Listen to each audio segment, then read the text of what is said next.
Hey there, welcome back to the athomedive YouTube channel. As always, my name is Joey and today we're in the kitchen making something absolutely fantastic. Today we're in the kitchen making the butter chicken video, and we decided that none of my favorite Indian food dishes are complete without their sidekick, naan.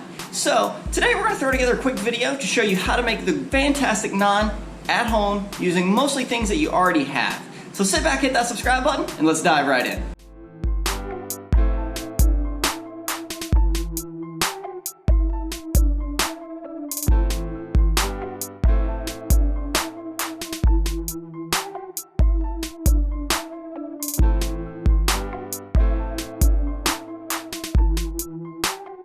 So on the counter today we have a very simple list of ingredients here, and we're going to start with 1 teaspoon of sugar and 1 small packet of active dry yeast. It's about 2 1/4 teaspoons total. 1/2 cup of warm water here. This is around 110 degrees. By the time we use it, it's going to be around 107, 108. 2 1/4 cup of AP flour, 1/2 teaspoon of kosher salt, and 1/2 cup of yogurt. And this plain yogurt is what's going to make the naan dough a little bit different from all the other doughs that we make. But just like every other dough, we're going to start by taking the water and adding it to the yeast and sugar, and we're going to mix this together and let it sit for about 10 minutes.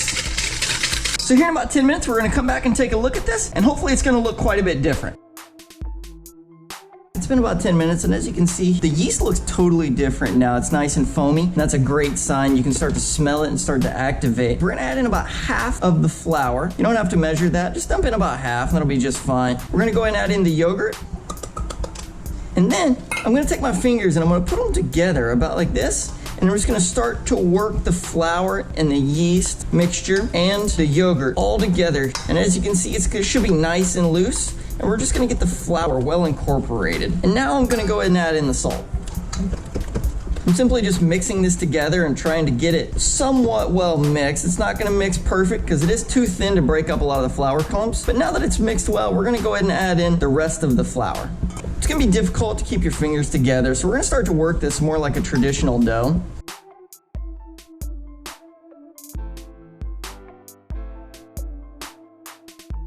Once the dough starts to get nice and sticky, we're just going to go ahead and pull the excess dough off of our fingers, and we're going to start to work the dough together. And at this point, all the little small pieces of dough should start to come together and form one really large piece of dough. And it's going to be a little loose and a little soft and kind of shaggy, and that's just fine. Just keep working the dough, and it's going to slowly come together. And I'm sure you may have noticed that I did have a little bit of excess flour sitting back here, just like we do whenever we make any other dough. We're going to sprinkle the counter somewhat generously, and I'm going to roll the dough out onto the counter and coat it with the flour. Once we've coated the dough with the flour, we're just going to knead it together. And if it's sticky, just add a little bit more flour. I'm going to keep it on the outsides. And just like any other dough that we need, pull, turn, push. Once the dough is not sticky anymore, a lot of times I like to go ahead and rake the excess pieces of dough off my fingers. It's going to both clean up your hands and make it easier to work, and it's going to give you a chance to incorporate that back into the dough. So I'll take these pieces and I'll simply just drop them right there on the counter, and I'll knead them right into the dough. So once you're kneading the dough and it stops being quite so sticky, we're going to go ahead and knead the dough for about 10 more minutes, and by then it should be perfectly smooth and easy to work with. The excess flour on the sides, you can use as much or little of that as you need, and you're going to know the right amount because you're just going to want the dough not to stick to your hands or the counter. Keep adding small amounts of flour as you go if you need to, and if you don't need to, don't. You'll know as you go. So as you can see here now, we have a really smooth dough. It's nice and soft. We're just going to transfer this over to a clean bowl, and I'm going to put a kitchen towel right over the top of it, and we're going to let this sit somewhere warm for about an hour and a half. Just like every other dough, our dough has actually just a little over doubled in size. We're going to go around and loosen it from the bowl and then turn it out onto the countertop. And I'm going to get just a touch of flour here. And we're going to cut this into 6 even pieces. Now we're going to just lightly coat each one in flour.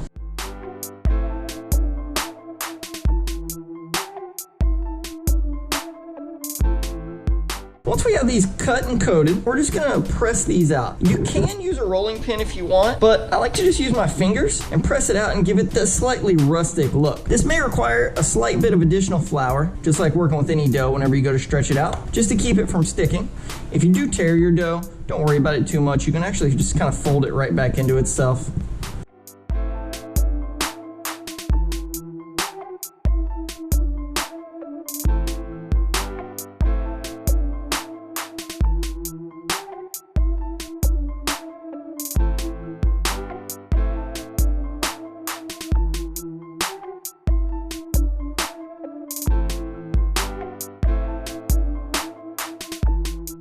Now that we have all of our dough pressed out relatively thin, we are gonna go ahead and we have a large pan here that we're gonna start heating up. Once this gets nice and hot, we're gonna go and add a small amount of vegetable oil, and then we're gonna try to blister these off. So we've given our pan just a second here to heat up, and as you can see, it's not ripping hot, it's not on high, it's just on about medium. We're gonna go ahead and add a fair amount of oil to this. We don't need a whole lot of oil. We just need to make sure that we have enough that the dough can get good contact. Now we'll do these 2 at a time just because we have such a large skillet. And we're not trying to fry the dough, we just want to blister it off and just make sure that the flour has time to cook all the way through. So with the dough on medium, by the time the dough starts to get dark on some of the places that are gonna rise and expand, you'll actually get to see these parts starting to leaven up a little bit.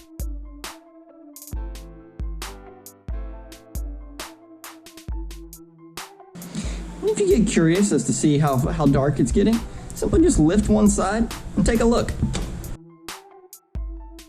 So you can see the larger bubbles starting to form here in the dough, like whenever you make a pancake or whatever. That's gonna give us a good sign. We're gonna go ahead and turn this over, and those bubbles should blister on the back side whenever we leave them on the heat. If you see, these are the blistered bubbles that we're starting to look for, much like whenever you see the naan show up at your table in a restaurant.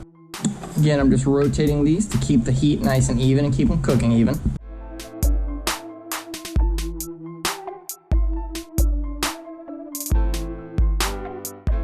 We're gonna go ahead, now that these have nice color on both sides, and we're gonna pull them out. You can see that these have the nice blisters that you're looking for. Whenever you have the naan bread, they have the nice dark edges, still nice and squishy and soft. And over here, we have 2 tablespoons of butter, and we're gonna add this to a tablespoon of parsley and a tablespoon of cilantro. And we're just gonna give these a quick mix. So once we have these things mixed, I'm just gonna take the fresh bread while it's nice and hot, brush this in the butter with cilantro and parsley. And then, if you'd like, an optional sprinkle of kosher salt right over the top, just to give it that slightly salty pop. And now, we're gonna complete the rest of the naan just as we did these.